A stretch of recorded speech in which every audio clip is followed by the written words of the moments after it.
Praise the lord. దేవునికి మహిమ కలుగునుగాక. మన ప్రభువును రక్షకుడైన యేసుక్రీస్తు వారి శ్రేష్టమైన నామమున మీ అందరికీ నా శుభములు ఆశీర్వాదములు తెలియజేస్తూ ఉన్నాను. ఈరోజు దేవుని వాక్యములో నుంచి ఒక అద్భుతమైన ప్రాముఖ్యమైన వాగ్దానపు వాక్కును మనము ధ్యానము చేద్దాము. ఈ వాగ్దానము తెలియని క్రైస్తవుడు ఉండడు. అసలు తెలుసుకోవలసిన అవసరత ఈ వాగ్దానంలో ఎంతైనా ఉన్నదని నేను నమ్ముతూ ఉన్నాను. ఇర్మియా గ్రంథము 31వ అధ్యాయము 3వ వచనాన్ని నేను చదువుతూ ఉన్నాను. చాలా కాలము క్రిందట యెహోవా నాకు ప్రత్యక్షమై ఇట్లనెను, శాశ్వతమైన ప్రేమతో నేను నిన్ను ప్రేమించుచున్నాను గనుక విడువక నీ ఎడల కృపచూపుచున్నాను. ప్రార్థన చేసుకుందాము. ప్రేమ కలిగిన మా ప్రియమైన పరలోకపు తండ్రి, నీకు స్తుతులు స్తోత్రాలు స్తోత్రాలు స్తోత్రాలు చెల్లిస్తూ ఉన్నాము. విడువక మా ఎడల కృపచూపుచున్నవాడా, శాశ్వతమైన ప్రేమతో మమ్ములను ప్రేమించుచున్నవాడా, నీకు స్తోత్రాలు చెల్లిస్తూ ఉన్నాము. ఈ దినమందు ఈ వచన భాగములో నుంచి, ఈ వాగ్దానపు వాక్కులో నుంచి కొన్ని విషయాలు మాట్లాడుతూ ఉండగా పరిశుద్ధాత్మ సహాయముతో మాతో మీరు మాట్లాడండి. మమ్మలను బలపరచండి, సహాయము చేయండి.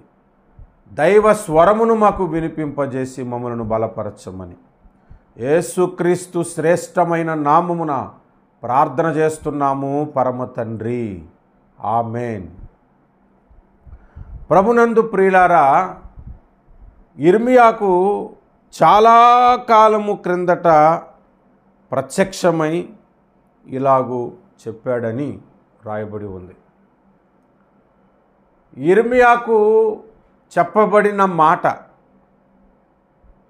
బైబిల్ గ్రంథములో ఉండి అది ఈరోజు మనం చదువుకుంటున్నాము అనంటే, ఇర్మియాకు దేవుడు బయలుపరిచినప్పుడే నిన్ను నన్ను కూడా శాశ్వతమైన ప్రేమతో ప్రేమించాడని, ఆయనకు ప్రత్యక్షమైన దేవుడే ఈ వాక్కుతో మనలను కూడా ప్రత్యక్షమై మాట్లాడుతూ ఉన్నాడని మనము మొదట గ్రహించుకోవాలి. ఎందుకంటే కొంతమంది ఈనాడు వాక్యాన్ని ఎలాగూ వివరిస్తున్నారో మీరు సోషల్ మీడియాలో చూస్తూనే ఉన్నారు. ఎగ్జాంపుల్ చెప్పాలనంటే, భిక్షగాడు అని యేసు ప్రభువును ఒక ఆయన అన్నాడు. ఎందుకంటే ఆయన యాచన చేశాడు కాబట్టి. అదే వ్యక్తికి ఒకవేళ బైబిల్ అప్పగించి యేసుక్రీస్తు పస్కా పశువు అని బైబిల్లో రాయబడి ఉంది కదని చూపెడితే యేసు పశువు అని కూడా వాగే రకాలే. కాబట్టి కొంతమంది ప్రశ్నిస్తారని నేను ముందుగానే ఈ వాగ్దానం గురించి చెబుతూ ఉన్నాను. ఎప్పుడో దేవుడు ఇర్మియాకి మాట చెప్పాడు. ఆయన ద్వారా మనందరితో దేవుడు మాట్లాడుతున్నాడు. మనందరికీ కూడా దేవుడు శాశ్వతమైన ప్రేమతో ప్రేమించుచున్నాడు. ఇది ఇర్మియాకండి, మనకు కాదండి అనే దుర్మార్గపు బోధలు చేసేవాళ్ళు వస్తారని నేను ముందుగానే ఈ మాటను చెబుతున్నాను. ఈ వాగ్దానము ఎంత గొప్పది అనంటే, బైబిల్లో చెప్పబడిన వాగ్దానాలన్నిటిలో ఇది కూడా ఒక ప్రధానమైనటువంటి ఒక వాగ్దానము, ఒక అద్భుతమైన వాగ్దానము, హై స్టాండర్డ్ కలిగిన వాగ్దానముగా ఇది మనము గమనించాలి. ఈ మాటలో మనం కొన్ని విషయాలను ధ్యానం చేద్దాము. జాగ్రత్తగా ఒక్కొక్క విషయాన్ని మనం చూద్దాము. శాశ్వతమైన ప్రేమతో నేను నిన్ను ప్రేమించుచున్నాను అంటున్నాడంటే, మనం ఆలోచించాల్సిన విషయము, ఈ లోకములోని ప్రేమలు శాశ్వతమైనవి కావు అనేది మొదట మనం గ్రహించాలి. ఈ లోకములో తల్లి ప్రేమ శాశ్వతము కాదు, తండ్రి ప్రేమ శాశ్వతము కాదు, అన్నదమ్ముల ప్రేమ శాశ్వతము కాదు, అక్కా చెల్లెండ్రుల ప్రేమ శాశ్వతము కాదు, భార్యాభర్తల ప్రేమలు శాశ్వతమైనవి కావు, బంధువుల ప్రేమలు, స్నేహితుల ప్రేమలు, ఇరుగు పొరుగు వారి ప్రేమలు శాశ్వతమైనవి కావు. ప్రతి ప్రేమకు ఈ లోకములో ఒక ముగింపు అనేది ఉంటుంది, కానీ దేవుని ప్రేమకు ముగింపు లేదు. శాశ్వతమైన ప్రేమ అని దేవుడు మనకు తెలియజేస్తూ ఉన్నాడు. దేవుని ప్రేమ శాశ్వతమైనదైతే ఆ శాశ్వతమైన దేవుని ప్రేమను ఎరిగిన వాడు ఎవడైనా సరే మొదట తల్లి కంటే, తండ్రి కంటే, భార్య కంటే, భర్త కంటే, పిల్లల కంటే, బంధువుల కంటే, స్నేహితుల కంటే, ఇరుగు పొరుగు వారి కంటే కూడా ఎక్కువగా మొదట దేవుడినే ప్రేమిస్తాడు. ఎందుకంటే ఇది శాశ్వతమైన ప్రేమ కాబట్టి, శాశ్వతమైన ప్రేమతో ఆయన మనలను ప్రేమించాడు కాబట్టి. కొన్ని సందర్భాల్లో మన ప్రేమ ఎలా ఉంటుందంటే దేవుని కంటే ఎక్కువగా మన తల్లిని, మన తండ్రిని, భార్యను, భర్తను, పిల్లలను, స్నేహితులను ప్రేమించే విధంగా మన క్రియలు కనబడతాయి, మన తలంపులు అలా ఉంటాయి. అవేమో శాశ్వతమైనవి కావు. దేవుని ప్రేమ శాశ్వతమైనది. శాశ్వతమైన దేవుని ప్రేమ మీద మనము మొదట దృష్టి పెట్టుకోవాలి. నువ్వు ఎంతన్నా నీ తండ్రి నిన్ను ప్రేమించనే, ఎంతన్నా నీ కొడుకు నిన్ను ప్రేమించనే, నీ భార్య ప్రేమించనే, భర్త ప్రేమించనే, ఏదైనా సరే అదైతే శాశ్వతము కాదు. ఒకరోజు ఆ ప్రేమ నీ మీద ఉండదు. చచ్చిపోయిన తర్వాత ఎలాగో ఉండదు, చనిపోకముందే ఆ ప్రేమలు అంతరించిపోతాయి. జురాసిక్ జంతువులు అంతరించిపోయినట్లుగా, డైనోసార్స్ అంతరించిపోయినట్లుగా, కొన్ని పక్షులు ఇప్పుడు సెల్ ఫోన్ టవర్స్ వచ్చాక అంతరించిపోయినట్టుగా. ఇప్పుడు చూడండి, ఎక్కడ కాకులు కనబడవు పెద్దగా. మా చిన్నతనంలో ఈ సెల్ ఫోన్స్ రాక మునుపు, ఈ వైర్లెస్ ఫోన్స్ రాక మునుపు ఎక్కడ పడితే అక్కడ కాకులు గల్లు గల్లు గల్లు మంటే ఎగురుతూ ఉండేవి, పిచ్చుకలు కనబడేవి. ఇప్పుడు అరుదుగా చూస్తున్నాం కాకుల్ని, అన్ని చోట్ల కనబడవు. ఇంకొద్ది కాలం పోతే ఎప్పుడైనా కాకి కనబడితే వింతగా అందరూ ఫోటోలు తీసుకోవాల్సిందే, అరే కాకిని చూశాను ఈరోజు నేనని కదా.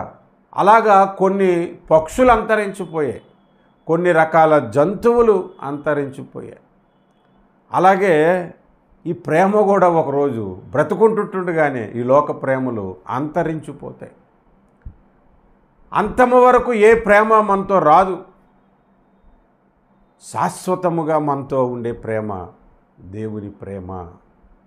శాశ్వతమైన ప్రేమ కాబట్టి దేవుడు మనకు ఒక డిమాండ్ చేస్తున్నాడు. నీ తల్లి కంటే, తండ్రి కంటే, అన్నదమ్ముల కంటే నన్ను ఎక్కువగా ప్రేమించు అని దేవుడు డిమాండ్ చేస్తున్నాడు. ఎక్కువగా మనము దేవుడిని ప్రేమించాలి. ఆఖరికి మన ప్రాణము కంటే కూడా ఎక్కువగా దేవుణ్ణి ప్రేమించాలి. ఎందుకంటే ఆయన శాశ్వతమైన ప్రేమతో మనలను ప్రేమించాడు. అసలు శాశ్వతమైన ప్రేమ అంటే అర్థం ఏంటో తెలుసా? అది తెలుసుకోవాలంటే ముందు దేవుడు అంటే ఎవరు? శాశ్వతుడు. ఆయనకి బిగినింగ్ లేదు, ఎండింగ్ లేదు. అంటే మనము పుట్టక మునుపే, మనలను సృష్టించక మునుపే, ఈ భూమి పుట్టక మునుపే, అసలు ఈ భూమే కాదు ఈ విశ్వము పుట్టక మునుపే, సృష్టి చేయాలని ప్రారంభించాలనుకునేటప్పుడు దేవుడు నిన్ను నన్ను ప్రేమించేశాడు. అందుకని శాశ్వతమైన ప్రేమది. ఆయన శాశ్వతుడు, ఆయన ప్రేమ శాశ్వతమైనది. శాశ్వతమైన ప్రేమతో దేవుడు మనలను ప్రేమిస్తూ ఉన్నాడన్నమాట. ఈ లోక ప్రేమలు దేవుడు ఎందుకు మనకిచ్చాడనంటే, దేవుని ప్రేమ తల్లిలో కనబడుతుంది, తండ్రిలో కనబడుతుంది, అన్నదమ్ముల్లోనూ, అక్క చెల్లెల్లోనూ, స్నేహితుల్లోనూ, బంధువుల్లోనూ, ఇరుగు పొరుగు వారిలోనూ కనబడుతుంది మనకి. ఈ ప్రేమలను మనం అనుభవిస్తూ ఉన్నప్పుడు, లోక ప్రేమలను, దేవుని ప్రేమ దీనికంటే 1000 రెట్లు గొప్పది, శాశ్వతమైనదని మనం గుర్తించటానికి, కంటికి కనబడని దేవుని ప్రేమను మనము ఎరగటానికే ఈ లోకములోని కొన్ని ప్రేమలను దేవుడు మనకి రుచి చూపించాడు. వాటి ద్వారా దేవుని నిత్య ప్రేమను, శాశ్వతమైన ప్రేమను మనము అర్థం చేసుకోవటానికి ఒక పునాదిలాగా అది మనకి పనికొస్తుంది అంతే. కాబట్టి ఈ లోక ప్రేమలేమి కూడా శాశ్వతము కావు. దేవుని ప్రేమ మాత్రమే శాశ్వతమైన ప్రేమ. ఎంతైనా నీ భార్య నిన్ను ప్రేమిస్తుంది, అందరికంటే నన్ను ఎక్కువ ప్రేమిస్తుందని నువ్వు అనుకున్నా, అది దేవునికి మించిన ప్రేమ అయితే కాదు. నీ భర్త ప్రేమ దేవునికి మించిన ప్రేమ అయితే కాదు. నీ తల్లి కానీ, తండ్రి కానీ, అన్నదమ్ములు కానీ, ఎవరి ప్రేమ అయినా దేవుని కంటే గొప్పగా ప్రేమించే వ్యక్తులు ఈ భూమి మీద, ఈ విశ్వములో మనకి ఉండరండి. అందుకే దేవుని ప్రేమ శాశ్వతమైనది. ఇది మొట్టమొదటిగా మనము నోటీస్ చేయవలసిన ప్రాముఖ్యమైన మాట. అదే మాటలో నుంచి రెండవదిగా మనం ఆలోచిస్తే, ఆయన ప్రేమ శాశ్వతమైనది కానీ స్వార్థము లేనిది కూడా. కానీ లోక ప్రేమలు అలా కాదు, స్వార్థము కలిగిన ప్రేమలు ఉంటాయి. వాళ్ళు ప్రేమించేటప్పుడు స్వార్థం ఉంటుంది. ఎంతన్నా తల్లిదండ్రులు కొడుకుల్ని కూతుర్ని ప్రేమించిన వారిలో ఉన్న స్వార్థం ఏంటంటే, నా తర్వాత మా వంశాన్ని ముందుకు తీసుకెళ్తాడని, లేదంటే నేను ముసలివాడినైనాక నన్ను చూస్తాడనే స్వార్థమైతే ఉంటుంది. నాకు తెలిసిన ఒక రియల్ స్టోరీ మీకు చెప్తాను. 10 ఏళ్ళు అయ్యాక కూడా పిల్లలు పుట్టని దంపతులు ఉన్నారు. ప్రార్థన చేసుకున్నారు, 10 ఏళ్ళు గడిచిపోయి పిల్లలు పుట్టలేదు. ఇంకా పుట్టరు అనుకొని ఒక 5 నెలలు కలిగిన ఒక పాపను దత్తత తెచ్చుకున్నారు. తెచ్చుకున్న ఒక సంవత్సరానికి ఆమె గర్భం తెరవబడింది. ఆమెకు కూడా ఒక కూతురు పుట్టాడు. ఇప్పుడు వాళ్ళకి 2 కూతుర్లు. ఒక కూతురేమో దత్తత తెచ్చుకున్న కూతురు, రెండవ కూతురేమో వాళ్ళకే పుట్టిన కూతురు. ఇద్దరూ పెరుగుతూ ఉంటుండగా సొంత కూతురు మీద ఉన్నంత ప్రేమ ఆ దత్తతకు తెచ్చుకున్న కూతురు మీద కనబడట్లే. స్వార్థం లేదా మరి? అంతెందుకు, సొంతంగా వారి రక్తం పంచుకొని పుట్టినా కూడా ఇంట్లో పెద్ద కుమారుడికి ఒక ప్రేమ ఉంటుంది, చిన్న కుమారుడికి ఒక ప్రేమ ఉంటుంది, కూతురికి ఒక ప్రేమ ఉంటుంది, తండ్రికి కొడుకుకి ఒక ప్రేమ ఉంటుంది. మన భారతదేశంలో కూతురిని ఎప్పుడైనా ప్రేమించేసి పెళ్లి చేసి పంపించేయాలి కాబట్టి కొడుకుని ఎక్కువగా ప్రేమించేసే వాళ్ళు ఉన్నారు. మరికొంతమంది కొడుకు చూస్తాడో లేదో కూతుర్లే చూస్తున్నారనే సంగతి ఎరిగిన వారు కూతుర్ని ఎక్కువగా ప్రేమించేసి కొడుకును ప్రేమించలేనటువంటి వారు ఉన్నారు. ప్రతి ప్రేమకు స్వార్థం ఉంటుంది. స్వార్థము లేకుండా ఏ ప్రేమ లోకములో లేదు. ఏ స్వార్థము లేని ప్రేమ ఉన్నది అనంటే అది దేవుని ప్రేమ. ఏమి ఆశించకుండానే నీ యొద్ద నుండి, ఏది నీ యొద్ద నుండి కోరుకోకుండానే నిన్ను ప్రేమించే ప్రేమ దేవుని ప్రేమ. అది శాశ్వతమైన ప్రేమ. మళ్ళీ స్వార్థము లేని ప్రేమతో ఏది ఆశించకుండగా మనల్ని ప్రేమించే దేవుడు ఉన్నాడు. ఇది చాలా ప్రాముఖ్యమైన విషయం. మనము ఎన్ని మర్మాలన్నా తెలుసుకునండి, ఎన్ని సత్యాలన్నా తెలుసుకునండి, ఎంత డబ్బన్నా సంపాదించుకోనండి, ఎన్ని మందిరాలన్నా కట్టండి, ఎంత పలుకుబడైనా సంపాదించుకో, కానీ ఏ స్వార్థము లేకుండా దేవుడు నిన్ను ప్రేమిస్తున్నాడు. ఇది మనం తెలుసుకోవాలి. కొంతమంది క్రైస్తవులే ఏమనుకుంటారంటే, వాళ్ళలో భక్తి ఎక్కువగా ఉంది కాబట్టి దేవుడు ఎక్కువగా ప్రేమిస్తున్నాడు వారిని, వారికి మంచి ధనవంతులు కాబట్టి దేవుడు వారిని ప్రేమిస్తున్నాడు, వారికి సేవలో మంచి సామర్థ్యం ఉంది కాబట్టి దేవుడు వారిని ప్రేమిస్తున్నాడు, వారు జ్ఞానవంతులు కాబట్టి దేవుడు వారిని ప్రేమిస్తున్నాడు.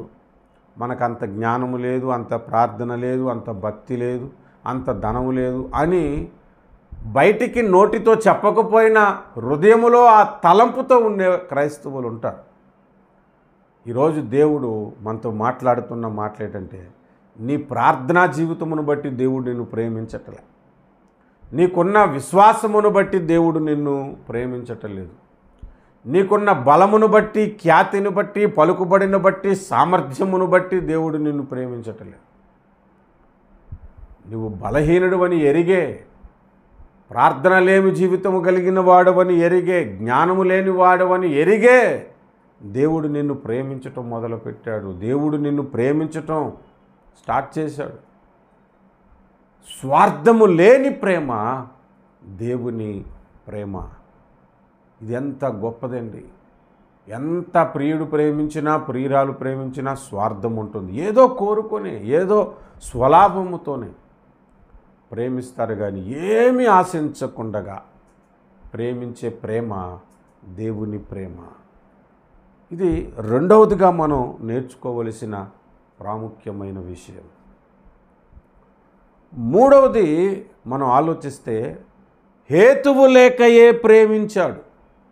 హేతువు లేక, ఏ కారణము లేదు నిన్ను ప్రేమించటానికి. అసలు ఇంకా చెప్పాలంటే నిన్ను ద్వేషించటానికి కావలసినన్ని కారణాలు ఉంటాయి. నిన్ను నన్ను ద్వేషించటానికి మనలో వెతికితే లెక్కలేనన్ని కారణాలు దొరుకుతాయి, లెక్కలేనన్ని హేతువులు దొరుకుతాయి. పాయింట్అవుట్ చేయొచ్చు, ఈ విషయంలో నిన్ను ప్రేమించే అవసరం లేదురా, ఈ విషయంలో నేను అసలు పట్టించుకోని అవసరం లేదని చెప్పుకునేవి చాలా మనలో దొరుకుతాయి. అయినా దేవుడు అవేమీ పట్టించుకోకుండా మనలను ప్రేమిస్తున్నాడు. అందుకనే ఈ వాక్యములో దేవుని ప్రేమలో మనం నేర్చుకోవలసింది ఏంటంటే హేతువు లేకయే మనలను ప్రేమించాడు. శాశ్వతమైన ప్రేమ అయినది, స్వార్థము లేని ప్రేమ అయినది. మూడవదిగా హేతువు లేని ప్రేమ. ఏదో ఒక కారణం చేత దేవుడు నిన్ను ప్రేమించటం లేదు. ఏ కారణము లేకపోయినా కూడా, నిన్ను ప్రేమించటానికి ఏ అర్హత నీకు లేకపోయినా కూడా దేవుడు నిన్ను ప్రేమిస్తూ ఉన్నాడు. దేవుడు నిన్ను ప్రేమిస్తున్నాడు. ఇది చాలా ప్రాముఖ్యమైన విషయం. ఇంకొంచెం లోతుగా మనం వెళ్దాం. నేను చెబుతున్నప్పుడు మీకు కొన్ని డౌట్లు వచ్చి ఉంటాయి, అవి కూడా క్లియర్ చేసుకుంటూనే ముందుకి మనం వెళ్దాం. నాలుగవదిగా ఆయన ప్రేమ మధ్యలో ఆగిపోదు. శాశ్వతమైన ప్రేమ అంటే అర్థం ఏంటి? ఆగిపోని ప్రేమ అని అర్థం, ఆరిపోని ప్రేమ అని కూడా అర్థం. ఆగిపోదు, నీ పైన ప్రేమ ఆరిపోదు. నీళ్లు పోస్తే మంటలు ఆగిపోయినట్లుగా దేవుని ప్రేమ ఎవరో ఏదో కారణం చేత ఎవరో ఏదో చెప్పారని ఆగిపోయే ప్రేమ కాదు. కానీ ఈ లోకంలో ప్రేమలు ఆగిపోతాయి, ఈ లోకంలో ప్రేమలు చల్లారిపోతాయి. కానీ దేవుని ప్రేమ ఎప్పుడు అగ్ని జ్వాలల వలె మండుచూ ఉంటుంది. ఆగిపోని ప్రేమ. కొన్ని ప్రేమలంట ప్రియుడు ప్రియురాలు ప్రేమించుకున్నప్పుడు కొద్ది కాలం తర్వాత నచ్చకపోతే బ్రేకప్ చెప్పుకుంటారట. ఇటీవల కాలంలో ఒక విషయం నేను విన్నాను. పెండ్లైపోయింది, దాదాపు 20 ఏళ్ళు భర్తతో కాపురం చేసింది ఒక ఆమె. 20 ఏళ్ళ తర్వాత వాళ్ళు పెళ్ళికి ముందున్న ఫ్రెండ్స్ అందరూ కలిసి గెట్ టుగెదర్ పెట్టుకున్నారట. చాలా కాలం అయిపోయింది, మనందరూ గెట్ టుగెదర్ అని ఒక డేట్ ఫిక్స్ చేసుకుని అందరూ ఆ సమయానికి కలుసుకుంటే, ఎప్పుడో పెళ్ళికి ముందు ఆమెను ప్రేమించిన తన పాత ప్రియుడు కనిపించాడు 20 ఏళ్ళ తర్వాత. ఏదో అప్పుడులో పై ప్రేమేనంట, పెద్ద ప్రేమ కూడా కాదు అది. కనిపించిన తర్వాత 20 ఏళ్ళ తర్వాత ఆ ప్రేమ చిగురించి భర్తను వదిలేసి ఆమె వెళ్ళిపోయింది.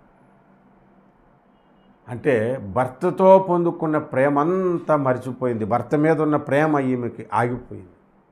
అవతల వాడు ఈమెను తీసుకెళ్ళి వెళ్ళిపోయాడు, సరే, వాడికి కూడా పెళ్ళయింది. వాడి ప్రేమ కూడా భార్య మీద ప్రేమ ఆగిపోయింది. ఏ ప్రేమ అయినా సరే మధ్యలో ఆగిపోవలసిందే. దేవుని ప్రేమ ఆగిపోదు, నిరంతరము కొనసాగుతూనే ఉంటుంది. నిరంతరము మనలను ప్రేమించే ప్రేమే. ఇప్పుడు ప్రశ్నలు మనం కొన్ని ఆలోచిస్తే, మరి దేవుడు కొంతమందిని ప్రేమించలేదని కూడా ఉన్నదే. ఏసావుని దేవుడు ద్వేషించాడని ఉంది కదా.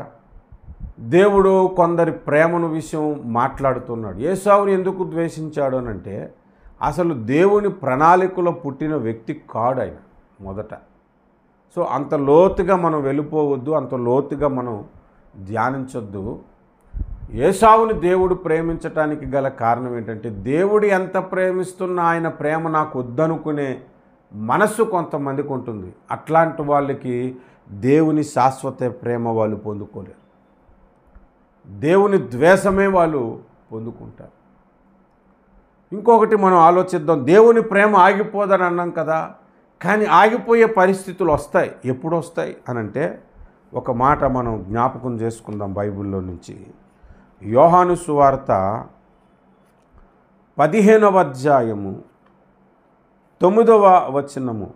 తండ్రి నన్ను ఎలాగు ప్రేమించెనో నేనును మిమ్మును అలాగు ప్రేమించి తిని నా ప్రేమయందు నిలిచి ఉండుడి.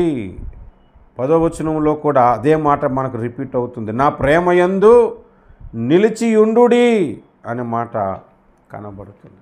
నా ప్రేమయందు నిలిచి ఉండుడి అంటే అర్థం ఏంటి? దేవుని ప్రేమకు బౌండరీస్ ఉన్నాయని అర్థం. ఆ బౌండరీస్ దాటి వెళ్ళిపోతే దేవుని ప్రేమలో నువ్వు నిలవలేదని అర్థం. మరి అలాంటప్పుడు ఆయనది శాశ్వతమైన ప్రేమ ఎలాగైంది అని కూడా మీరు అడగొచ్చు. ఇప్పుడు ఈ రెండిట్లకి మనం దగ్గర పెట్టుకొని ఆలోచిస్తే, దేవుణ్ణి ఎరగక మునుపు బౌండరీస్ దాటి నిన్ను ప్రేమించాడు. శాశ్వతమైన ప్రేమతో నిన్ను నన్ను ప్రేమించేశాడు దేవుడు. ఎంతమంది నిన్ను ప్రేమించటానికి నీలో యోగ్యత లేకపోయినా, ప్రేమించటానికి నీ దగ్గర సరైన రీజన్స్ లేకపోయినా దేవుడు నిన్ను ప్రేమించాడు. ఒకసారి దేవుని ప్రేమను మనం ఎరిగిన తర్వాత, ఆయన ప్రేమను దేవుడు మనకి రుచి చూపించిన తర్వాత, అప్పుడు దేవుడు తన ప్రేమకు బౌండరీస్ని పెడతాడు. నా ప్రేమ యందు నిలిచి ఉండుడి అని. అంటే శాశ్వతమైన ప్రేమ కలిగిన వాడే, కానీ ఆయన ప్రేమను రుచి చూచిన తర్వాత దేవుడు నీకు బౌండరీస్ను పెడతాడనమాట. అందుకే నా ప్రేమ యందు నిలిచియుండుడి అనే మాట మనకు అక్కడ కనబడుతుంది. దేవుని ప్రేమ యందు మనము నిలిచి ఉండాలి అని అంటే మనము ఆయన ప్రేమించే స్థితిలోనే మనం ఉండాలి. ఆయన ప్రేమను దాటి మనము వెళ్ళిపోకూడదు.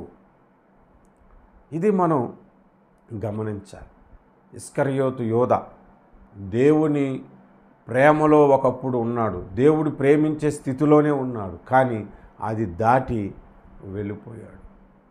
కోరాహు వెళ్ళిపోయాడు, బిలాము వెళ్ళిపోయాడు, కయోను వెళ్ళిపోయాడు.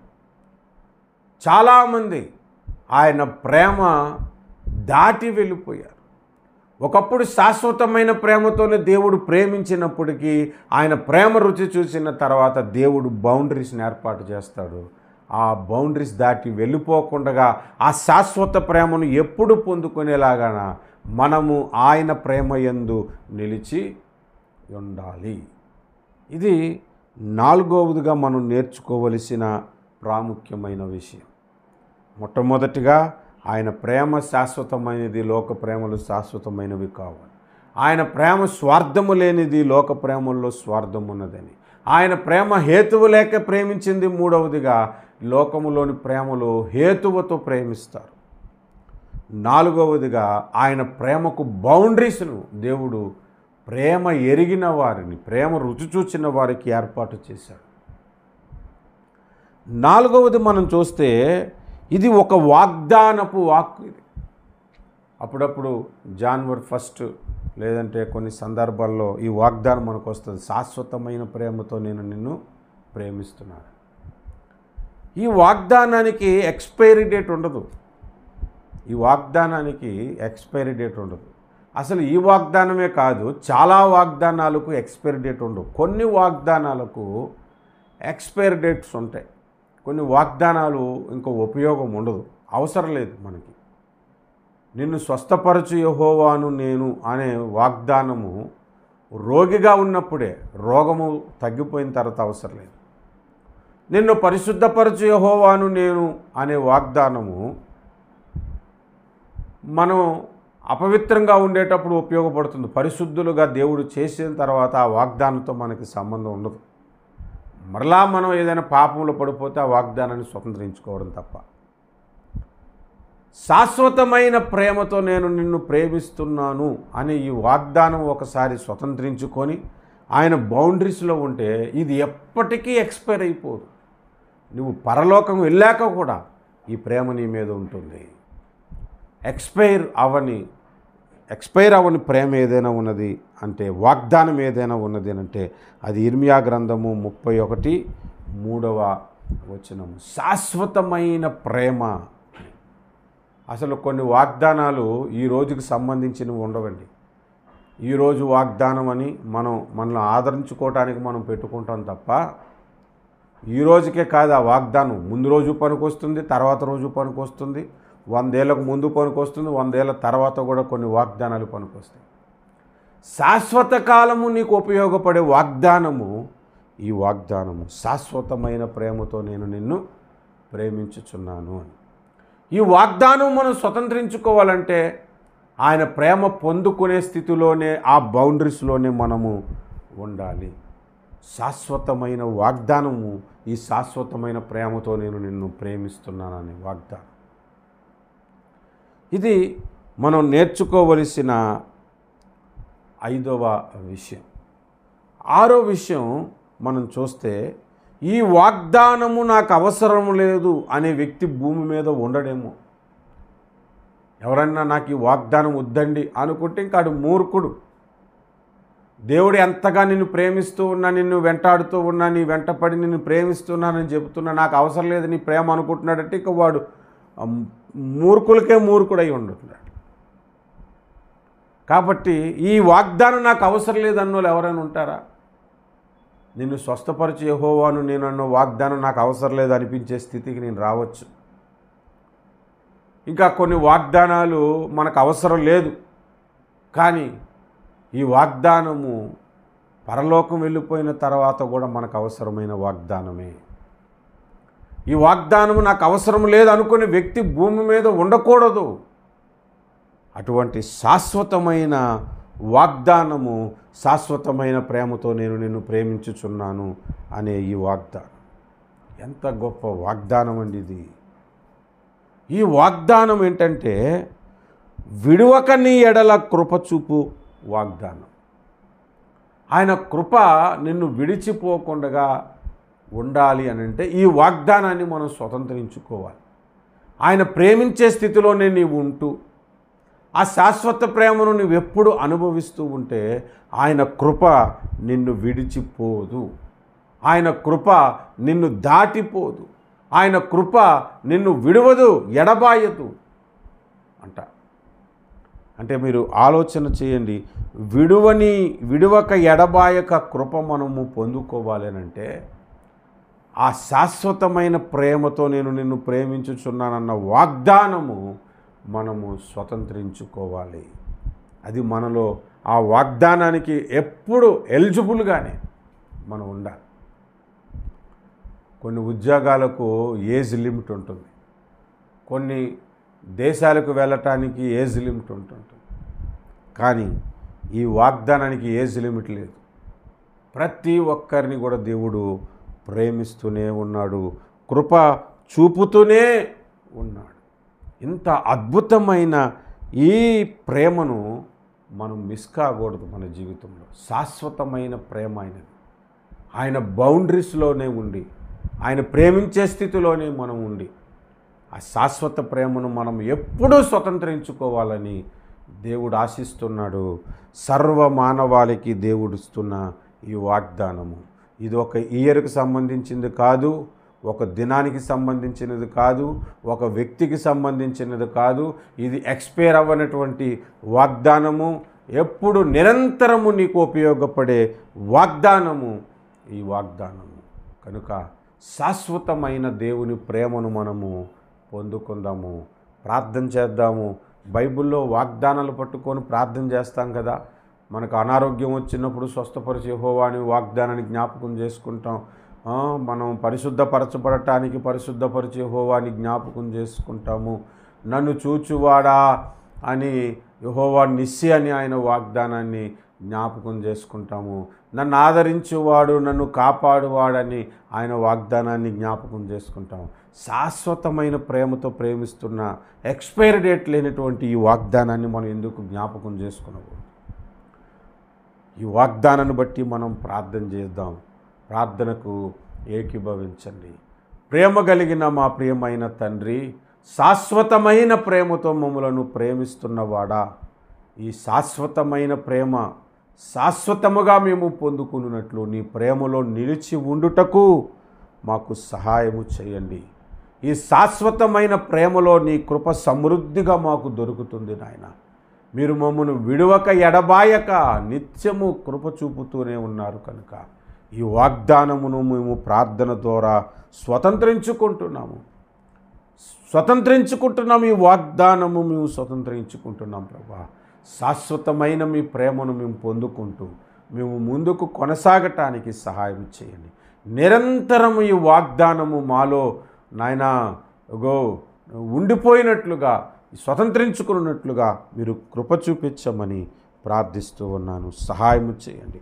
శాశ్వతమైన మీ ప్రేమకు స్తోత్రాలు స్తుతులు చెల్లిస్తూ ఉన్నాము. శాశ్వతమైన ఈ ప్రేమను మేము సమృద్ధిగా పొందుకొనటానికి కృప చూపమని యేసు నామమున ప్రార్థిస్తున్నాము తండ్రి.